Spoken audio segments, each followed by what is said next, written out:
In this lesson, we're going to continue working on our 2D avatar by adding some line work to our sketch. So let's go ahead and dive right back in.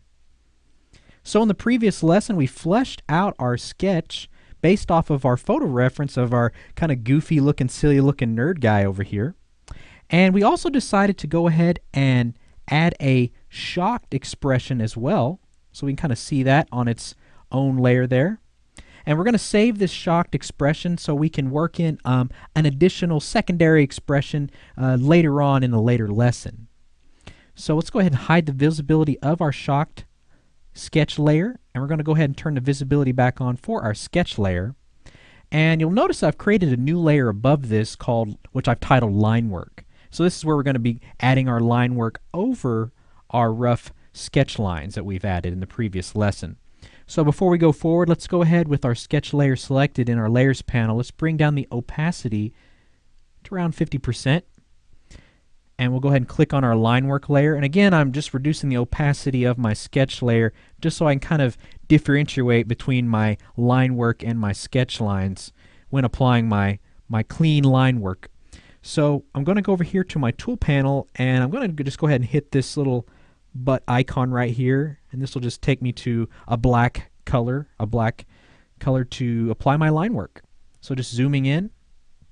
Now I may want to go ahead and adjust my brush tip. I'm going to switch to a hard round brush, and going over here to my brush panel, I'm going to turn on shape dynamics, again making sure I got pressure sensitivity by having pen pressure selected for my brush tip size, and we'll go ahead and turn on transfer as well, again making sure I've got pen pressure applied to both opacity and flow. Now I'm basically going to be adding a cleaner layer of line work, and we're going to explore how to keep our lines relatively fine and clean. We don't want them to get too thick in certain areas, just because as we shrink down the avatar it may get a little rough or get a little muddy rather. Now I'm not going to worry about my lines being absolutely pristine. I just want them to look a lot cleaner than that rough, sketchy line work I had below. We're not going to worry about it being 100% perfectly crisp, because as we zoom out, just zooming out real quick and unchecking the visibility rather for our sketch layer, we can see that that line is going to clearly be a lot cleaner than the rough, sketchy line beneath. So just zooming back in, we'll go ahead and resume on this ear right here, the screen left ear. Just kind of going over our sketch layer. Now there are certain areas where you may want to concentrate on having a little thicker line. So we're going to be kind of concentrating and thinking about line weight of our line work.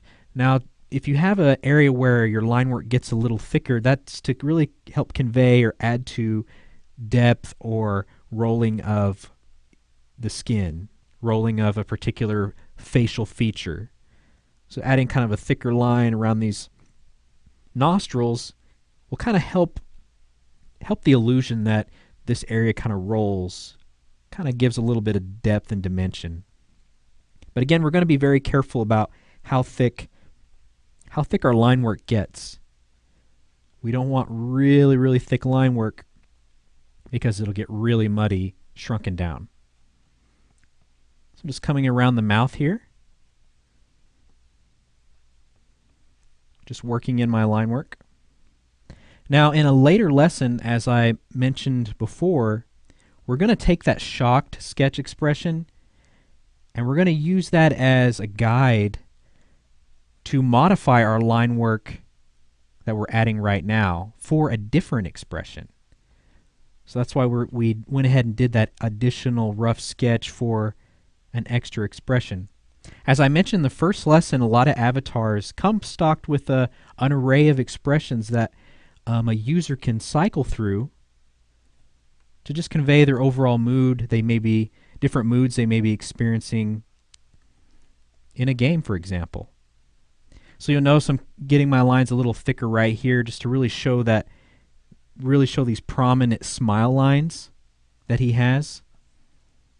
So if we go ahead and zoom out, we can see how that registers at a small size. And so that's looking pretty nice. And just coming around to these teeth here. And I'm keeping the teeth pretty much one singular simple shape. I wouldn't want to go in and try to work in each individual tooth, because if we were to shrink that down, that just won't register well. In fact, we could just for demonstration, trying to work in each individual tooth just really quickly here. And if we zoom way out, it just starts to kind of run together. So let's just go ahead and I'm hitting Control-Alt-Z just so we can do multiple step backs just to undo that, because we don't want our teeth on our avatar to look like that. So this comes back to what I was saying in a previous lesson, just simplifying certain things, kind of like we did with the tongue, sketching it out. We want to simplify certain elements, facial elements, so that they read well when it's shrunken down. So having good clean line work that isn't too intense, isn't too thick, is going to complement the colors and values that we'll begin painting in a later lesson. So just coming around this chin here, I probably want my line weight to be a little bit thicker, just to kind of give the illusion that that chin's got a little bit of dimension and depth, that it kind of rolls right there at the bottom. And we may want to make this wrinkle line right here. Again, he's kind of pushing his head back into his neck. So having that line just a little thicker right there, just to give that illusion that that's a prominent wrinkle, a prominent smile line. Let's go ahead and work on this screen right eye here. And again, I don't want my line work to be too thick in this area as well. Especially something like the eyes, it could definitely cloudy up the eye quite a bit. So just working on the pupil here, we'll go ahead and fill that in. Very nice. And again, I've kept these lines. I don't have a whole lot of wrinkles. You know, if we were to zoom, let's just go ahead and click on this tab over here. If we were to zoom way in, really way in, we can see a lot of little specific little wrinkles here and there. And so we don't want to get too detailed with our line work, because again, those won't read well when our avatar is shrunken down. So we're just coming around and addressing this screen left eye. Once again, just pretty much how we approach the screen right eye. Very good. And just these eyelids right here. Very nice. And we'll go ahead and come up and let's go ahead and finish out this screen right ear that we kind of started to work on.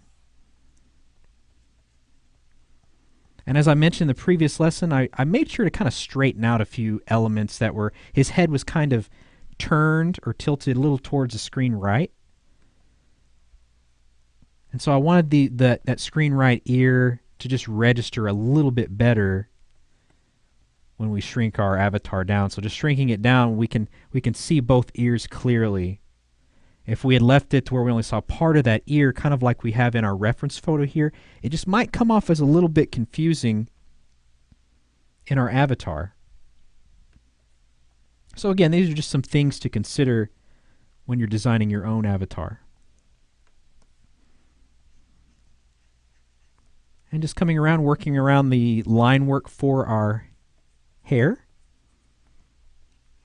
And you'll notice, see right here, like my line is not perfectly, it's not super perfect. And I'm not worrying about it being absolutely pristine once again. This isn't something that's going to be seen up super close. But if we just zoom out and once again uncheck the visibility for our sketch layer, we can see that the line work looks a lot cleaner, looks a lot more crisp. So really, we're at a point now I can continue on, basically finishing out my line work and just going around all of my sketch layer. What we're going to do in the next lesson is begin creating a color palette and applying some base colors for our 2D avatar. So we'll see you then.